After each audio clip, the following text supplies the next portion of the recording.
मल्लिकार्जुन खड़गे साहब इस रैली में आने वाले हैं, लेकिन लालू जी और तेजस्वी सिलीगुड़ी में, बागडोगरा में जहाज उतर रहा है, पटना में जहाज उतर रहा है, सूर्य भगवान सब जगह आपको दिख रहे हैं, लेकिन डिफेंस मंत्रालय का एयरपोर्ट है, वहां विजिबिलिटी नहीं है, ये कह के खड़गे साहब के जहाज को उतरने नहीं दिया जाता है।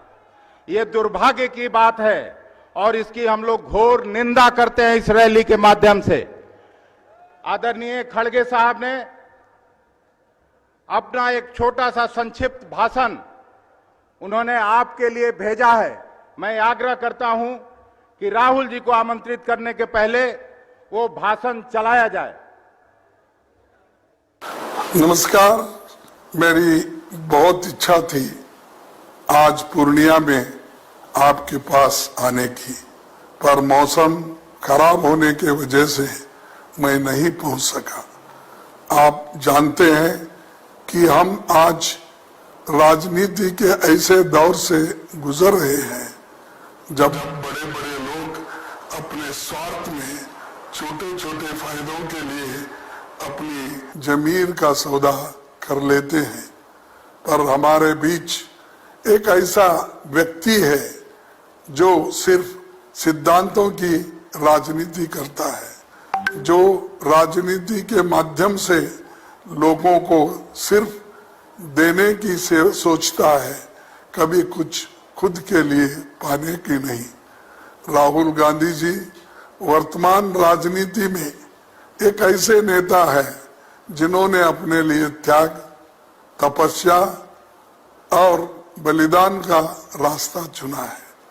हमारे लिए ये गर्व की बात है कि राहुल जी ने हर एक भारतीय को सामाजिक, आर्थिक और राजनीतिक न्याय दिलाने वाले का संकल्प लिया है।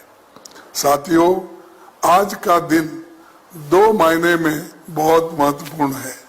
आज राष्ट्रपिता महात्मा गांधी जी का 76वां शहादत दिवस है और दूसरा 2023 में आज ही के दिन श्रीनगर में राहुल गांधी जी ने ऐतिहासिक भारत जोड़ो यात्रा का समापन किया था।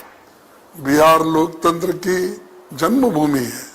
भगवान बुद्ध को यही ज्ञान मिला, यही महावीर और गुरु गोविंद सिंह की जन्मभूमि है।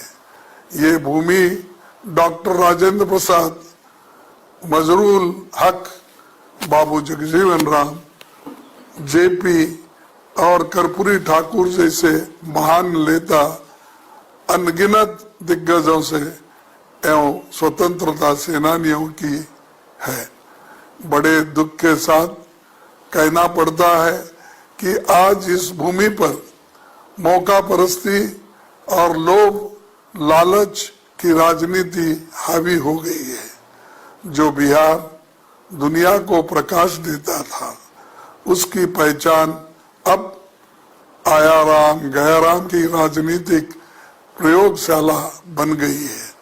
पर हमारे पैर छोटे मोटे कारणों से डगमगाने वाले नहीं है। कोई रहे या जाए, हम अपने उसूलों को छोड़ने वाले नहीं हैं। पर हमारे पैर छोटे मोटे कारणों से डगमगाने वाले नहीं। कोई रहे या जाए, हम अपने उसूलों को छोड़ने वाले नहीं हैं। हम में महात्मा गांधी, सरदार पटेल, राजेंद्र बाबू, मौलाना आजाद की रूह है। हम इन्हें कायम रखने के लिए आखिरी सांस तक लड़ेंगे। कांग्रेस पार्टी ने किसी को धोखा नहीं दिया, किसी को सम्मान देने में कमी नहीं रखी। महागठबंधन की सरकार ने वर्षों से ठप विकास यात्रा को गति देने के प्रयास किया तो मोदी और शाह को चुप रह गया, पसंद नहीं आया। उन्होंने बिहार के सम्मान और स्वाभिमान के साथ खिलवाड़ किया। बिहार के विकास के लिए यूपीए सरकार में 2 लाख करोड़ रुपए दिया गया था। इसमें 6 power project, national highway, PM Gram Sadak Yojana के तहत कई बड़े काम हुए। लेकिन मोदी सरकार जी ने बिहार के साथ हमेशा सौतेला व्यवहार किया। जो मदद मिलती थी वो भी बंद हो गई। चुनाव से पहले 1,15,000 करोड़ रुपए देने की घोषणा मोदी जी ने पटना के गांधी मैदान में की, पर वो पैसा कहाँ गया कोई नहीं जानता। बिहार ने 40 में से 39 सदस्य भाजपा गठबंधन को दिया, लेकिन मोदी जी ने बिहार की जनता को इसके बदलों में कुछ नहीं दिया, बिहार को पीछे ही ढकेला। मैं पूर्णिया की सभा में आए लोगों को खास तौर पर कहना चाहता हूं कि इस इलाके की एकता को तोड़ने के लिए बीजेपी माइनॉरिटी और मेजॉरिटी का कार्ड खेलती है। आप लोगों को बहुत सावधान रहना है। कट्टरता से कभी किसी देश या किसी कौम का भला नहीं हो सकता।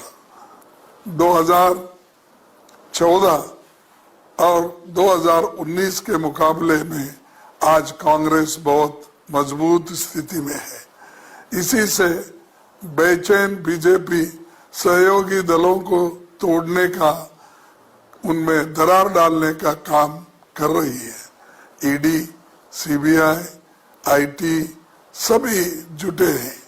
महाराष्ट्र और बिहार में जो हुआ वो खेल जारी रहेगा। पूर्व मुख्यमंत्री लालू यादव जी के परिवार को भी परेशान किया जा रहा है। झारखंड के मुख्यमंत्री के ऊपर भी ईडी का दुरुपयोग कर रहे हैं सरकार, और सरकार को अस्थिर करने का खेल खेला जा रहा है। आपसे अपील है कि ऐसा करने वालों का सजा जरूरी देना है। पिछले 10 सालों में मोदी जी ने बेरोजगारी, महंगाई जैसे सवालों का वो जो वायदे किए थे उसके उलट काम किया। आरएसएस, बीजेपी बराबरी की बात केवल भाषणों में करती है, हकीकत में वो अमीरों को अमीर और गरीबों को और गरीब बनाती है। उद्योगपतियों को मालामाल करने के लिए सालों बने नेशनल असेट्स उनके हवाले करने में संकोच नहीं करती। आने वाले चुनाव संविधान और लोकतंत्र बचाने के लिए लड़ी जा रही है, और ये चुनाव ऐसा ही होगा। गरीबी, शिक्षा, स्वास्थ्य, रोजगार ये देश के वास्तविक मसले हैं। हम इन्हीं का बात करते हैं और इन्हें ही पूरा करने के लिए लोगों से वोट मांगते हैं। मुझे विश्वास है कि आप भारत जोड़ो न्याय यात्रा के विचारों को घर घर तक पहुंचाएंगे। आप सब ने हमारी बात सुनी, इसके लिए धन्यवाद। जय हिंद,